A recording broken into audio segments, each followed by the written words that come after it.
Hello and welcome to the oncoming brainstorm. Today I am back home for Easter and I'm going to do a very quick book review for the sci-fi classic Fahrenheit 451, written by Ray Bradbury, a sci-fi dystopian novel published in 1953. Great book, I really loved it. What drew me to this book is not just the fact that it is a classic and it's being turned into a HBO series, which should be very interesting.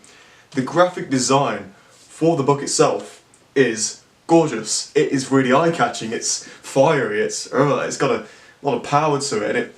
And I'll be honest, this book is only just over 200 pages, about 211 pages, and I couldn't put it down. I loved it. I was really drew into the story.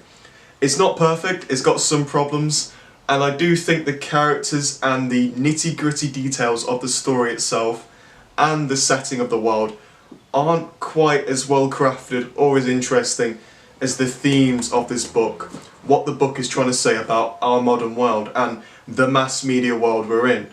And in this future that Ray Bradbury creates, books are burnt. It's illegal to even hold books. If you own them, you get burnt alive. And that is super interesting. It's basically a post-literate world, and I think that is fascinating.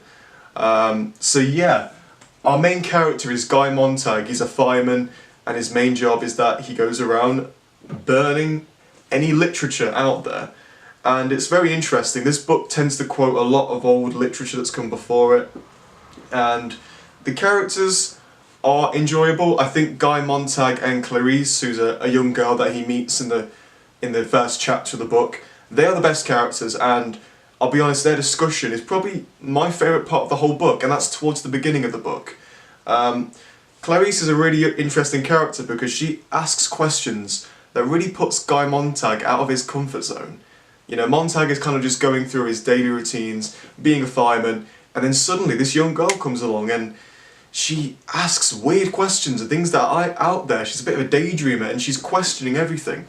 In this world, the government, the schools, all they want you to ask is how. They don't want you to ask why. They don't want you getting too smart for your own good. It's basically a story of chopping down the tall poppies. Stay in line, don't ask questions, and don't think for yourself. Just do as you're told. And that is fascinating. And Clarice really breaks Guy Montag out of his happy-go-lucky world, and he's like, shit. It's very, very interesting. In some ways, not to go too deep into it, but it does remind me of Adam and Eve, the Bible story, Genesis, because the forbidden fruit is obviously what brings Adam and Eve out of their comfort zone, makes them realise the world, become objective, and that's very interesting. And books are the forbidden fruit of this story. They are seen as this evil thing, and that's very interesting.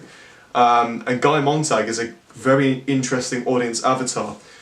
Some other characters are a bit bland. The villain is interesting, but I find he's a bit underdeveloped, and at times the book does spoon feed stuff to you, spoons feed a lot of stuff. Characters just tend to talk and talk and talk, and there is one scene later on where there's a fire going on and the hero and the villain have a big long speech, and I'm like, aren't you in a house that's burning and it's on fire?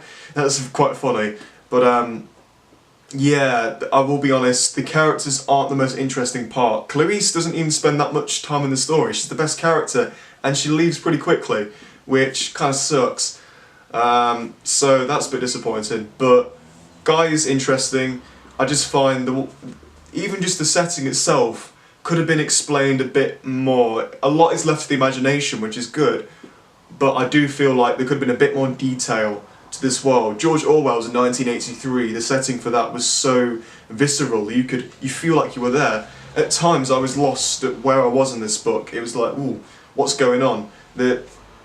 Bradbury just focuses so much on the characters and Montag's inner thoughts that it's often like we get lost at where Montag is in the world, and that's a bit strange. But I thought the ending and the conclusion of the book was fantastic. The middle dragged a bit, then it picked up, because the book is separated into 3 parts, and I will say the beginning and the very end are my favourite parts of the book, especially the end. It really hits hard what happens, very dramatic, and it's kind of a bittersweet ending, which I think is really fascinating.